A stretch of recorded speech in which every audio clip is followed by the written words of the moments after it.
दोस्तों हमारे पीछे है रोहतासगढ़ किले का वही रोपवे जो कि ट्रायल के दौरान ध्वस्त हो चुका है। इसके दो ऊपर वाले पिलर जो हैं वो जड़ से उखड़ गए हैं।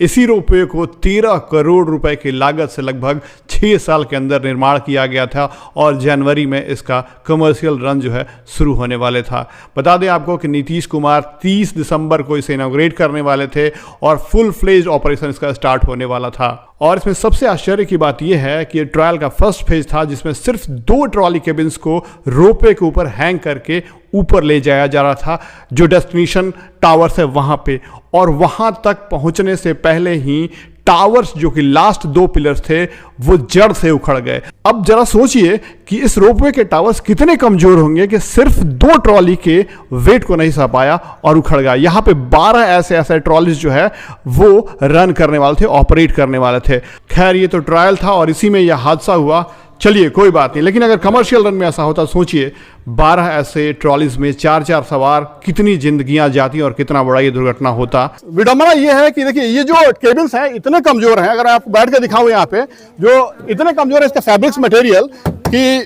कह नहीं सकते हैं।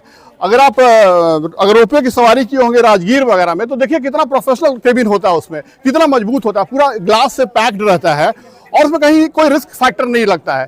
लेकिन देखने से लग रहा है टोटो गाड़ी आपने देखा है ना जिसमें सवारी करते हैं, ये देखिए टोटो गाड़ी से भी कमजोर है। देखिए इसमें बिल्ड देखिए थोड़ा, मुझे लगता है कि टोटो गाड़ी में भी अगर आप बैठेंगे तो वो सेफ ज्यादा रहेगा। इसमें ना तो सीट है ना कुछ है। अब एक चीज और है यहाँ पे कि जो केबिन जो पिलर्स थे उनकी मजबूती भी अगर आप देखें या फिर जो भी मटेरियल्स इस्तेमाल किया गया उनकी मजबूती देखें। जो टेस्टिंग की गई थी मिट्टी की वो कौन अप्रूव किया था कि कितना इसका पकड़ कितना, अगर कुछ लोग कहें कि पकड़ उसका हो सकता है कमजोर है, पहाड़ पे है तो पत्थरों की वजह से, तो ये टेस्टिंग तो किया होगा बनाने से पहले। साथ साथ जो सीमेंट मटेरियल्स रड्स वगैरह इस्तेमाल किए गए थे, क्या उसकी निगरानी जो है वो कौन कर रहा था, किसके निरीक्षण में हो रहा था, उससे सवाल जरूर होना चाहिए ये चीज। और अगर आप आगे आए इधर तो देखिए लगभग अगर आप देख रहे हैं तो यहाँ से ये डिस्टेंस जो है वो लगभग 1300 मीटर यानी 1.3 किलोमीटर के आसपास ये पूरा एरिया जो है वो कवर करने जा रहा था। 8 मिनट के अंदर ये कवर करने वाले थे। लेकिन अब सवाल ये हुआ कि ट्रायल के दौरान ये पूरा ध्वस्त हो गया।